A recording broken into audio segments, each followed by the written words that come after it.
All right, hi everybody. We're going to be continuing today. Like I said, this week we're going to be doing story problems before we get into our shapes and our quadrilaterals next week. So yesterday we did one-step word problems and it was for addition and subtraction. And today we're sticking with one-step word problems. So there's only going to be one computation that we have to do. But this time it's going to be multiplication and division, and we're going to talk about things to look out for, important information to look for when you're doing those problems. So same thing today, I'm going to do a sample problem, and then when you go to the next slide, the sample problem that I do goes right with the problem on the next slide. So if I were you, I would watch and do this problem with me, and then I would pause the video, go to the slide and do number one, and then come back, do number two with me, and then go and do number two in your slide by yourself, okay? So one-step word problems, but today we're working on those multiplication and division. We have to figure out which one we have to do. So our first one says, Miss Moffat, Miss Gierski, and Miss M each have 5 teaching books. How many books do we have in all? All right, first thing, just like yesterday, that I want to do is I want to pick out that important information that's going to help me solve my problem. So let's see, I always look for like my numbers first, so I know that each teacher has those 5 teaching books. Each of us have 5. And then I'm like, oh my gosh, there's no other number, and now I'm confused because I'm like, okay, well, each teacher has 5 teaching books, but what am I supposed to do because there's no other number that's in our problem? How many books do we have in all? Well, I know all means they want the total. They want all together. So this one's tricky because oh, sorry, I just turned my piano on accident. This one's tricky because you have to look at the people. Sometimes when they list things, it's not always people. Sometimes it's objects. When things are listed, sometimes that's the other number. So Miss Moffat, Miss Gierski, and Miss M, we each have 5 books. That's 3 people. Okay, I'm gonna put, here's Miss Moffat, here's Miss Gierski, and here's Miss M. Okay, there's 3 of us, and this word is so important with multiplication and division. A lot of the time when you see the word each, it's gonna be multiplication or a division problem because that means each group has something. So in this case, each group, or the groups are the teachers, right? Our slimy toad guts, our size, total, and groups. Each group is the teacher. So there's 3 groups, 1, 2, 3, okay? And then the size, how many are in each group? Well, we know that each teacher has 5 books. So I know that this one has 5, this one has 5, and this one has 5. My size is 5, which means we are trying to find the total, or how many there are altogether, okay? So I can do this a couple ways. If I drew dots in here, I could count up all the dots, but I'm really good at skip counting by 5, so I'm just gonna count these up and skip count by 5s to figure out how many books we all have together, okay? 5, 10, 15. So my answer would be 15 books. Okay. You can go ahead and pause the video. If you go to the very next slide, number 1 is just like this for you to practice.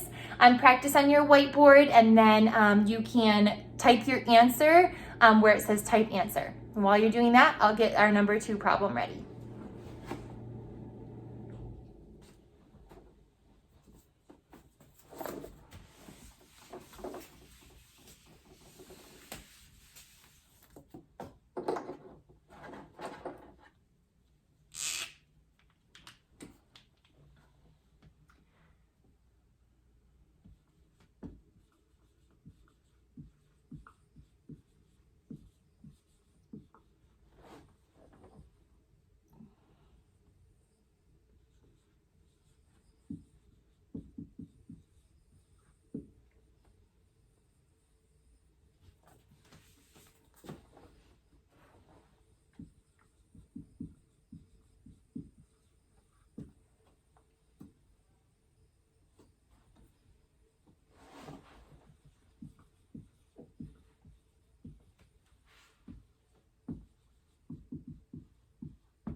Okay, all right, so welcome back. Our next one, again, we're doing one-step word problems with multiplication and division. So our next one says, Amberly, I pick her for Girls on the Run. My other Girls on the Run friend is in our, your next slide. Amberly ran 30 minutes. She ran 3 miles. How many minutes did it take her to run each mile? Okay, so in this case, we're gonna assume that each mile took the same amount of time. Obviously, you can run 1 mile faster than another mile sometimes, but we're gonna pretend like it took her the same amount of time for each mile. Okay, so let's find that important information first and then try and figure out what our problem wants us to do. So Amberly ran 30 minutes. There's a number, 30 minutes. I gotta remember that.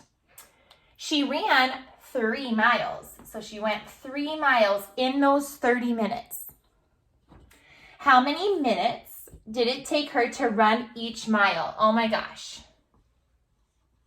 There's that word each telling me that I'm going to either be multiplying or dividing. So what I'm going to do is I'm going to write my slimy toad guts or my size total in groups down the side. And I need to think to myself which one I have and which one I'm missing. So Amberly ran 30 minutes. First of all, 30 is a pretty big number, which kind of makes me think that that's going to be my biggest number or my total. And that's how many minutes she ran altogether. Our question wants to know how many minutes did it take her to run each mile. But we know it took her 30 minutes to run all of the miles. So that must mean that 30 is our total. Okay? If 30 is our total, I'm already thinking in my head, oh my goodness, this must be division because I have my biggest number. If it was going to be multiplication, I wouldn't have my total. I would be looking for my total. But since I have my total, I know that it's going to be a division problem. However, I'm going to look and see if I have my size or my groups. She ran 3 miles. So those are the 3 chunks that she ran. And we want to know how many minutes in each mile. So if she ran 3 miles, that must be our groups is 3. Here's mile number 1, here's mile number 2, here's mile number 3. And we want to figure out how many minutes are in each mile. I know I have 30 altogether. I know that I have 3 groups. So you might already know the missing number, but I'm going to do it the long ways and put 30 dots equally into each group. And then we'll see how many minutes it took Amberly to run each mile. Okay, so 30 total, 3 groups. I got to find my size or how many are in my groups. So I got to get to 30. 1, 2, 3, 4, 5, 6, 7, 8, 9, 10, 11, 12, 13, 14, 15, 16, 17, 18, 19, 20, 21, 22, 23, 24. 25, 26, 27, 28, 29, 30. Okay, I put my dots in my groups. Now I'm looking for that size or how many are in each group to tell me how many minutes she ran in each mile. So I see I have 1, 2, 3, 4, 5, 6, 7, 8, 9, 10. And then I would double check and make sure I had 10 in the other ones, and I do. I have 10 here, I have 10 here, and I have 10 here. So that's our size or our missing number. And how many minutes did it take her to run each mile? Well, each mile took her 10 minutes. Okay. All right. This one's a little bit more tricky to understand, but I have an example problem on the next slide. It's problem 2. So if you go to problem 2 and you follow the exact same steps that we just did on here, finding that important information, using those different numbers, give it your best try to get your answer, and then type in your answer. Even if you don't think you have the right answer, whatever answer you get, I still want you to type it in and submit it because that's how I'm going to be able to help you. Right or wrong, I will be able to help you make it correct if it's not correct, give you a thumbs up if it is correct. So just make sure you are submitting it no matter what. Okay.